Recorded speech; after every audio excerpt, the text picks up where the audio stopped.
আসসালামু আলাইকুম। ওয়ালাইকুম আসসালাম। আমি তো আমাদের সঙ্গে চলে গেছিস। কি রে দোস্ত, মন খারাপ করে বসে আছিস কেন? এক তো দেশের পরিস্থিতি ভালো নাই, দুই চতুর্দিকে বন্যার পানি প্লাবিত হয়ে গেছে। বানভাসী মানুষগুলো অনেক কষ্ট করতেছে। অনেক ভাই যার যার জায়গা থেকে ত্রাণ সামগ্রী নিয়ে যাইতেছে।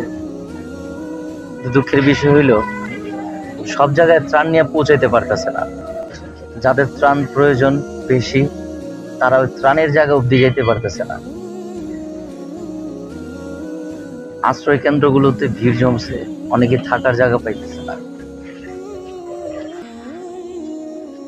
আর এদিক দিয়া আমার খুব কষ্ট লাগতেছে এই কারণে, আর্থিক অবস্থা খুবই খারাপ। আমার নিজেরও পরিস্থিতি ভালো না, তাদের জন্য কিছুই করতে পারতেছি না। নামাজ পড়, তাদের জন্য আল্লাহর কাছে দোয়া কর। ইনশাআল্লাহ আল্লাহ তাআলা তাদেরকে সহি সালামত ভাবে খুব সুন্দরভাবে হেফাজত করবো। আর আল্লাহ তাআলা তার রিজিকের ব্যবস্থা ঠিক করে দেব।